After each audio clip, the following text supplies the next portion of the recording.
errado, Aí tá errado. Ah, eu fui lá na festa, lá naquela junina, a festa junina tava boa demais, rapaz. Aí eles viram que eu não sou um crente mente fechada, sabe? Eles viram que eu sou um crente mente aberta, que eu sou um crente que se relaciona com as pessoas, sabe? Sabe aquele crente mente aberta, que se relaciona, não tem problema nenhum? Meu irmão, Jesus não era assim. Ele não era se relacionar, vou fazer o que eles fazem de errado, não. Jesus, ele sempre estava com os pecadores, testemunhando do evangelho, falando da palavra de Deus. Ah, vai comer com pecadores e publicanos. Aí lá ele traz uma palavra, traz uma parábola, né? Ele faz uma pregação. Era sempre assim, sempre assim. Agora imagina o crente no meio lá da festança, né? Dos ímpios, pregando a palavra. Eles vão te botar para fora, rapaz. Experimenta fazer como Jesus fazia no passado. Vão te enxotar, vão te colocar para fora. Então, se você não for disposto a passar por isso, é melhor nem ir. É melhor nem ir. Deixa a bebedeira, deixa a farra, deixa essas coisas com eles lá, com eles, né? Não é ambiente para você, não é ambiente para mim, não é ambiente para nós. Jesus fala: não contaminaram as suas vestiduras e andarão de branco. Irmão, você sabia que na Bíblia as vestes, elas podem ser um símbolo da situação espiritual de uma pessoa? Olha só que interessante, né? As vestes, elas podem ser um símbolo da situação espiritual de uma pessoa. Aí, por exemplo, se a roupa estiver suja, pode simbolizar uma vida de pecado. Que coisa interessante, né? É como se a sujeira na roupa fosse o pecado, tá entendendo? Se a roupa tiver branca, quer dizer que a roupa foi lavada. Foi lavada com homo, Kleber? Não, com homo não. Foi lavada pelo sangue do Cordeiro, né? Isto é, a pessoa foi justificada em Cristo. Vamos ver isso? Olha, Zacarias, capítulo 3, versículo 4. Zacarias 3, 4 diz assim: tomou esta palavra e disse ao que estavam diante dele: tirai-lhe as vestes sujas. A Josué disse: eis que tenho feito que passe de ti a tua iniquidade e te vestirei de finos trajes. Olha só, nessa visão aqui, você sabe que o livro de Zacarias é cheio de visões, né? E aquelas visões, naturalmente, eram visões simbólicas, né? E aqui, Josué falaram assim, ó, tira as vestes sujas que ele está usando. E aí ele fala assim, ó, eis que tenho feito que passe de ti a tua iniquidade. Então aquelas vestes sujas estavam simbolizando o pecado na vida de Josué, né? E ele diz, e te vestirei de finos trajes. Olha, bonito, né? Aí você vai lá para Apocalipse, capítulo 7, versículo 13 e 14. Aí diz assim, ó, um dos líderes me perguntou, quem são estes que estão vestidos de branco? De onde foi que vieram? Eu não sei, o Senhor sabe. Respondi. Então ele me disse, estes são os que atravessaram, sãos e salvos, a grande perseguição. São as pessoas que lavaram as suas roupas no sangue do Cordeiro e elas ficaram brancas. E elas ficaram brancas, né? Então, quando Jesus fala lá para o pessoal de Sardes, não contaminaram as suas vestiduras e andarão de branco, ele está falando, elas não se deixaram enredar pelo pecado. Não foram na onda da maioria, né? O pessoal fala assim, ó, a maioria, né? A voz do povo é a voz de Deus e tudo. Não há coisa mais errada do que isso, meus irmãos. A maioria normalmente está no caminho errado, né? É a maioria que gritou, crucifica-o, crucifica-o, né? Infelizmente, as coisas boas, positivas, né? Elas sempre são minoria, sempre são minoria. É por isso que a Bíblia diz que os que hão de ser salvos, né? São poucos. Ela diz que é o caminho estreito, e não é aquele caminho largo por onde passa uma multidão, não, é um caminho estreito. São poucos os que não contaminaram as suas vestiduras e andarão de branco.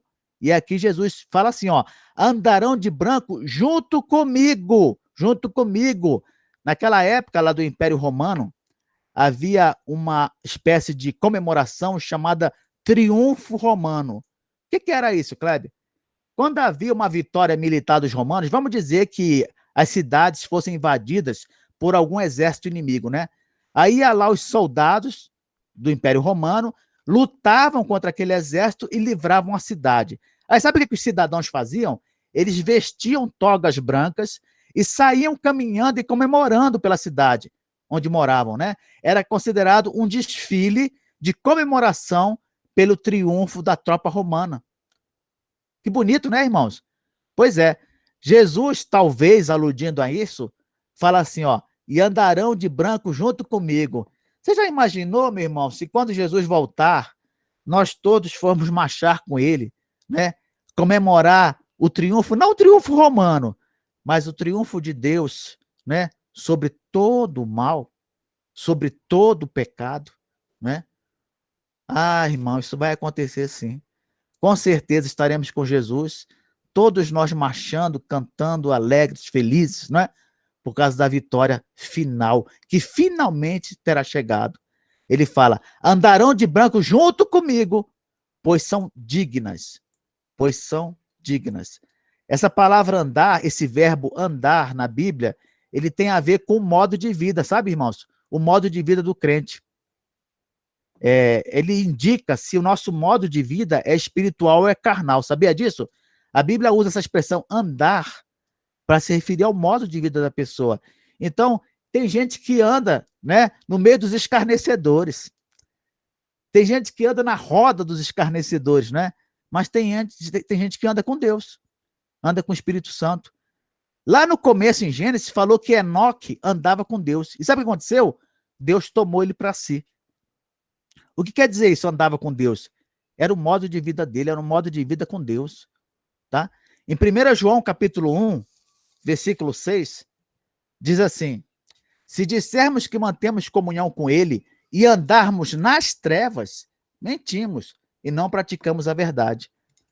Então Jesus fala: andarão de branco junto comigo, né? Versículo 7. Se, porém, andarmos na luz, como ele está na luz, mantemos comunhão uns com os outros, e o sangue de Jesus, seu Filho, nos purifica de todo pecado.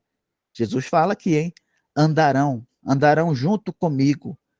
Gálatas, capítulo 5, versículo 16, diz assim: digo, porém, andai no Espírito, e jamais satisfareis a concupiscência da carne. Concupiscência é desejo pecaminoso, tá? Então ele fala: andai no Espírito. E ele diz assim, ó, pois são dignas, são pessoas dignas. E aqui vem uma explicação. Por que o crente é digno? Por que o crente é digno de andar com Cristo? Ele é digno por dois motivos, irmãos. Presta atenção. Primeiro motivo, porque ele foi justificado em Cristo. Esse é o primeiro motivo e o mais importante. Nós só somos dignos de andar com Cristo porque nós fomos justificados em Cristo. Segundo motivo é porque, após ser justificado em Cristo, o crente busca viver de uma forma que honre essa salvação imerecida. Sabia disso? O crente é digno porque foi justificado. E ele continua digno, sabe por quê? Porque depois de justificado, ele procura sempre agradar esse Senhor, sempre mostrar sua gratidão. Pelo menos o crente normal, né? É assim. É isso que faz dele ser digno. E aqui, já caminhando para o final, Jesus fala: o vencedor será assim, vestido de vestiduras brancas. O que quer dizer isso, Cláudio? Vestiduras brancas? Ora, obviamente, quer dizer que ele vai ser justificado em Cristo, né? Porque eu já falei para vocês que a vestidura só se torna branca quando ela é lavada pelo sangue do Cordeiro. E de modo nenhum apagarei o seu nome do livro da vida. Tem crente que não gosta quando a gente fala assim, ó, uma vez salvo, salvo para sempre, né? Tem crente que não gosta. Eu até acho estranho isso, né? Não gostar de ouvir uma coisa dessa, porque eles falam que se você disser que uma vez salvo, salvo para sempre, você está incentivando a licenciosidade, né? Você está incentivando o crente a fazer bandalheira. Ah, se você disser para o crente que uma vez salvo, salvo para sempre, ele vai relaxar na vida espiritual. Não, não vai não. Não vai relaxar, não. Porque o crente verdadeiro, ele sabe que mesmo que ele não perca a salvação, ele sofre as consequências do pecado. Ele sabe disso. Lá em Gálatas, diz o seguinte: de Deus não se zomba, porque o que o homem semear, isso ceifará. Então, independentemente de você ir para o inferno ou não, se você aprontar, meu irmão, você vai sofrer as consequências disso. Vai sofrer as consequências. Lá em Hebreus capítulo 12, Deus fala que não deixa nenhum filho sem correção. Nenhum filho sem correção. E ele açoita a todo filho que recebe, né? Então, aqui Jesus continua: pelo contrário, confessarei o seu nome diante de meu Pai e diante dos seus anjos. Irmãos, não sei se vocês sabem, mas o John Lennon, quando ele estava no auge lá com os Beatles, né? Ele chegou a falar assim que eles seriam mais populares que Jesus Cristo. Não sei quem é que sabe disso, né? John Lennon falou assim, né? E muitos crentes, fãs do Beatles, né? Ignoraram isso aí e acharam assim, besteira, falou besteira e tal. Não, nem se indignaram, né? Com essa palavra do John Lennon. Agora, deixa eu perguntar uma coisa para você, meu irmão. Se o John Lennon tivesse feito chacota, se ele tivesse feito gozação ou zombado da sua mulher, do seu marido, do seu filho, você se incomodaria? Você se incomodaria?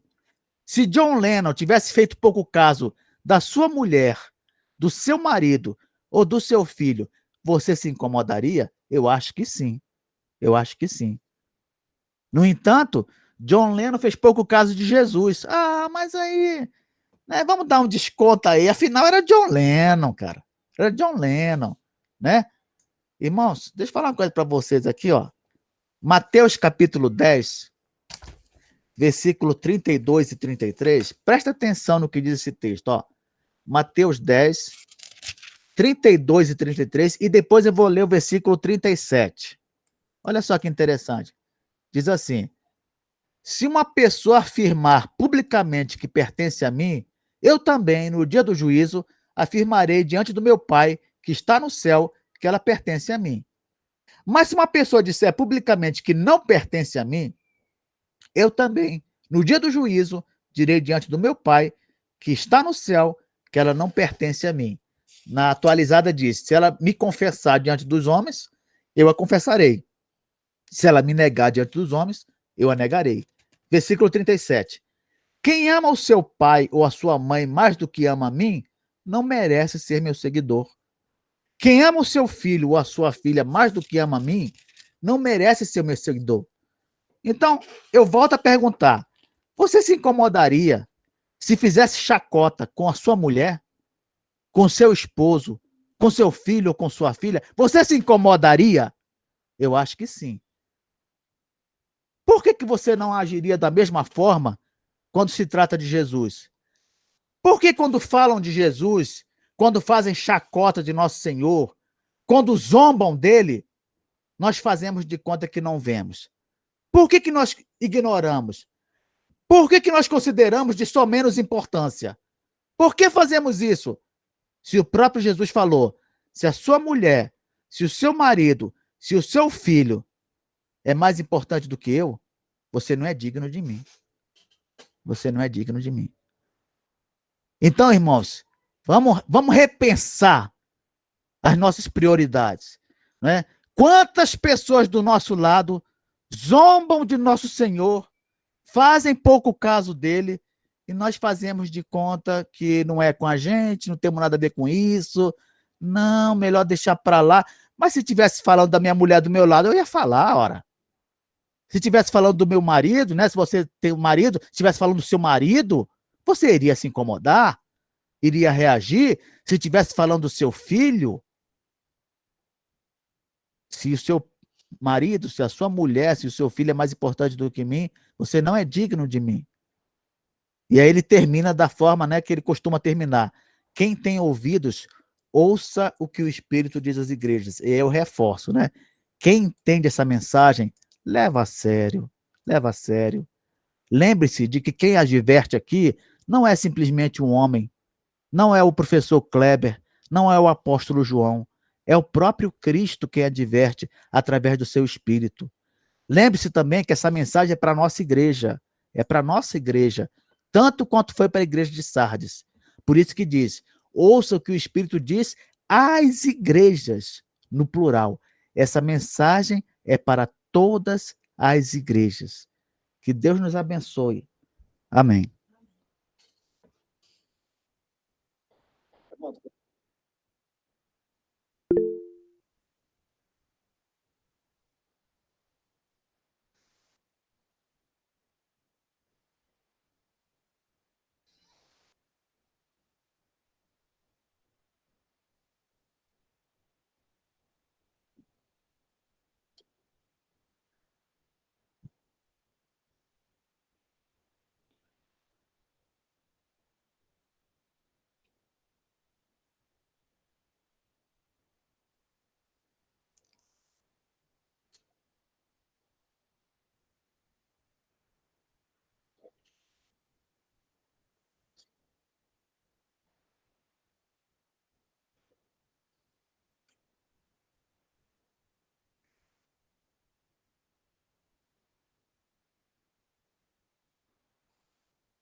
Também muito boa a aula, Cleber. Deus abençoe você aí, a sua dedicação, o seu cuidado, porque eu sei que uma aula dessa exige grande esmero, grande pesquisa, né? A gente não se limita ao texto, a gente vai atrás dos textos que completam, que acrescentam, e tem sido edificante, tem sido aí memorável ver o Apocalipse nessa ótica. Acredito que as pessoas, a nossa igreja tem sido abençoada com isso, né? Só para lembrar, Kleber, das grandes igrejas, né? Essa semana falei com o conselho da Catedral de Cristal. Recentemente, um mundo de igreja, no auge dessa igreja, ela transmitindo para mais de 100 países culto ao vivo. Há pouco tempo ela foi vendida para a Igreja Católica e voltou a ser uma paróquia. Infelizmente, cresceu nesse mundo pentecostal, do mesmo jeito que cresceu, afundou. É assim, se a gente não cuidar na primazia da nossa casa, como é que vai ficar, né? Que Deus nos dê graça para pregar a palavra.